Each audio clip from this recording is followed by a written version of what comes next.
Samsung's Galaxy Z Fold7 is turning heads and breaking records. But is it Samsung's best Galaxy Z Fold yet?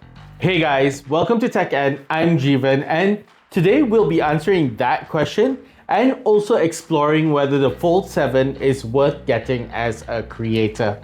Kicking things off, yes, this is Samsung's thinnest foldable and the thinnest foldable available on the market at only 4.2 millimeters thin. It's also the most natural feeling fold from Samsung. The Fold7 is the size of a standard smartphone at 8.9 millimeters thick when closed. It's also got a more standard 21:9 aspect ratio on the 6.5-inch cover display. When it's open, you've got an 8-inch display with an 8:7 ratio. Seriously, it feels thinner, sturdier, and more natural when you use it in one hand, and it feels like a really good e-reader when it's open in tablet mode. The 215-gram weight is also a big factor. On the inside, we've got the Snapdragon 8 Elite for Galaxy, a customized chip that Samsung has worked with Qualcomm to optimize for their devices. And it's the same one that we've seen in the S25 Ultra. Performance-wise, the SoC is checking all the boxes we expect from it.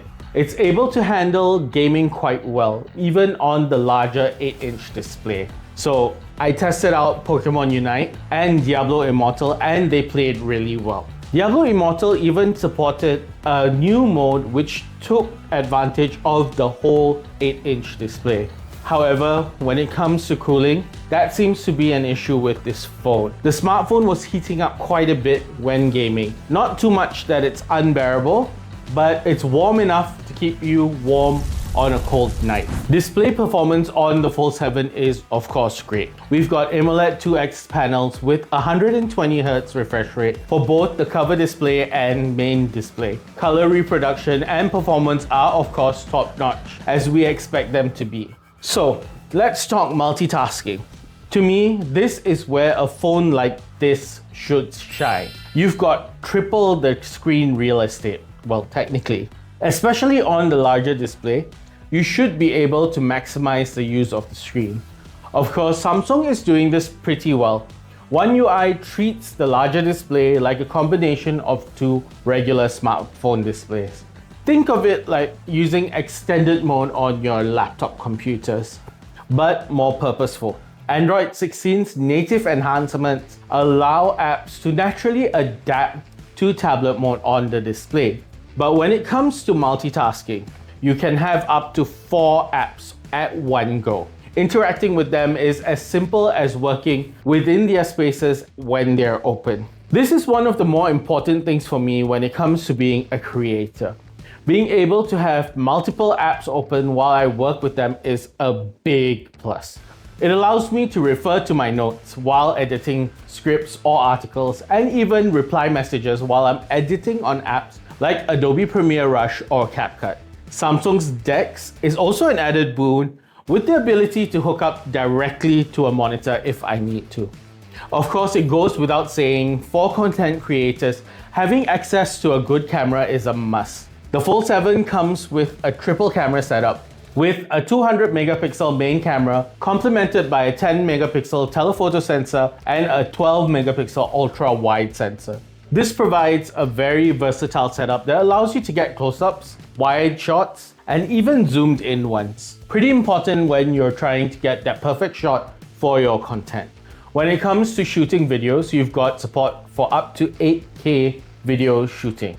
For TechENT, we're still shooting at 4K for most of our content, and the Fold7 caters to that with even more features like Super Steady Shot being supported at 4K 60. Samsung has also got AI features like audio eraser that help remove the noise from your video shots. While yes, all these features are great, what matters most is the resulting footage. The footage that we got straight from the camera isn't too bad. We didn't even need to touch it up too much. However, if you want vibrant, bright footage, you may need to do some color grading. This can be easily remedied by shooting in log and applying Samsung's readily available LUTs. Shooting in log also preserves a lot more data when it comes to color depth, and it allows you to get that perfect shot and look that fits your project. More importantly, when you're doing content where you're facing the camera, you'll need to be able to see what you're shooting. The Fold7 is uniquely able to do this with its cover display. I found it really helpful, especially when I needed to shoot alone.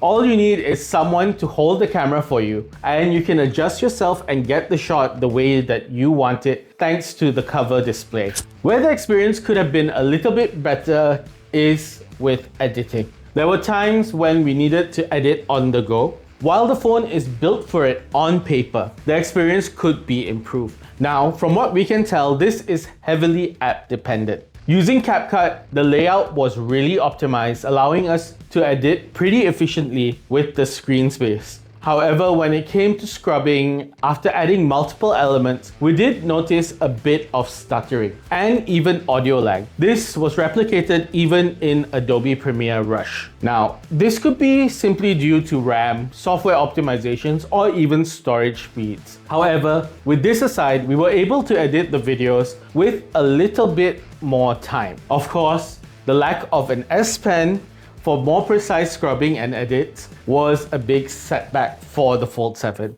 On paper, the Fold7 comes with a 4400 mAh battery. That translated to about 16 hours of regular use during our review period. However, when it came to the days when there was a need to shoot and edit videos, battery life went down to about 7 to 8 hours. At most, it lasted for about 10 hours. This is pretty great for a phone this size, but it also meant that on busy days, having access to a power bank is a must. Overall, the Samsung Galaxy Z Fold7 is pretty well-rounded. It's got record-breaking thinness, a more ergonomic design, and even a battery that can last you about a full day of work, even when you're bombarding it with camera work and video editing.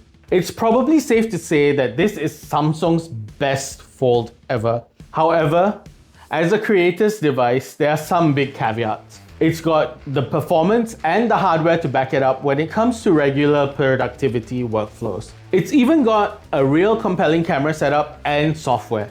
But when it comes to video editing and graphical workflows, the lack of an S Pen really sets it back. Apps also need to be further optimized to help smooth out issues that may prevent them from becoming a top choice for creators. That said, I wouldn't rule it out completely if I'm looking for a smartphone for creators, but only if you have the bank for it. 7,999 ringgit is a little bit steep. Well, there you have it. That's our in-depth review of the Z Fold7 and a specialized look at how the phone actually performs as a creator device. Tell us in the comments below what your favorite thing about the Z Fold7 is, and give us some feedback. Don't forget to like and subscribe for more from TechENT. I'm Jeevan, and I'll see you in the next one.